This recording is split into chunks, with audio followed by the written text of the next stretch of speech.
Alors pour la recette, on aura besoin de 200 g de pâte à tartiner au Nesquik et 2 œufs. Pour réaliser la base, on aura besoin d'environ 8 Oreos, 2 cuillères à soupe de mascarpone et un petit peu de sauce chocolat. Il nous faudra également 150 g de chocolat fondu dans lequel j'ai additionné une cuillère à soupe d'huile de coco.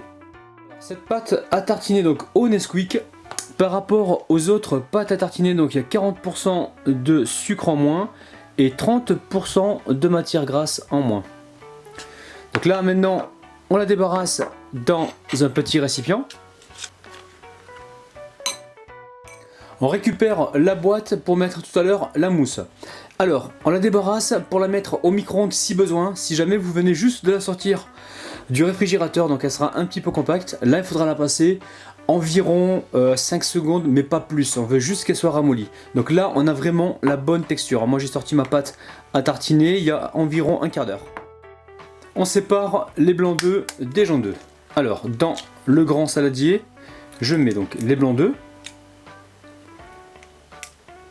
Et avec la pâte à tartiner donc au Nesquik, je mets les jaunes d'œufs. Allez, on mélange les deux ingrédients. Allez, on va pouvoir monter les blancs en neige.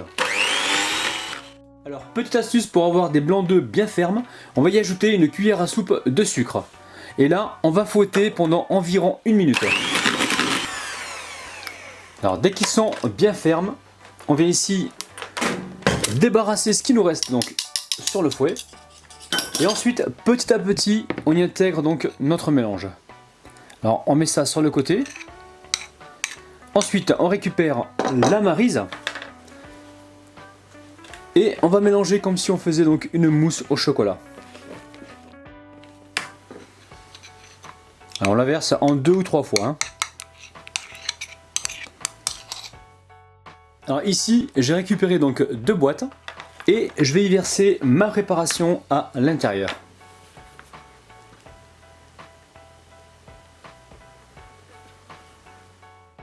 Dans le robot, je mets les biscuits et je viens les mixer. Dès que c'est réduit en poudre, on vient y mettre donc le mascarpone. Et là, on remixe.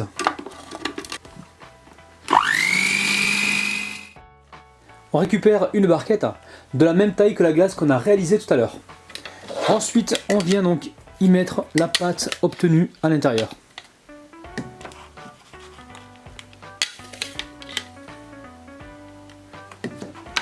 Alors faites-le à la cuillère si c'est plus facile pour vous.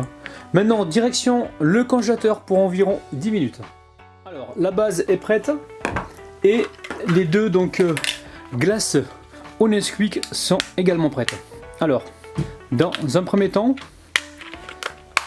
alors si la boîte veut bien s'ouvrir, on va passer donc un couteau sur le contour pour faciliter donc le démoulage. Alors, ne me demandez pas pourquoi le couteau est rose, je ne sais pas.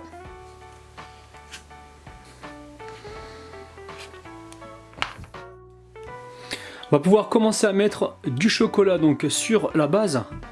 Ça va donc aider la glace à se fixer correctement. Donc on n'en met pas trop, on en met juste ce qu'il faut pour coller.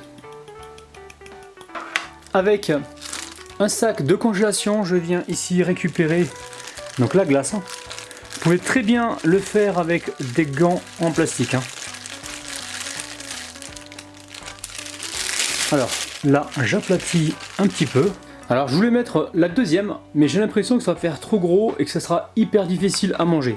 Donc je vais la réserver de côté pour l'instant et je vous ferai une autre recette avec ça. Là ça repart au congélateur pour environ 30 minutes. Là j'ai sorti donc la glace du congélateur. Je vais venir couper les côtés pour pouvoir la démouler assez facilement. Alors vous pouvez essayer de le faire au cutter si c'est plus facile pour vous.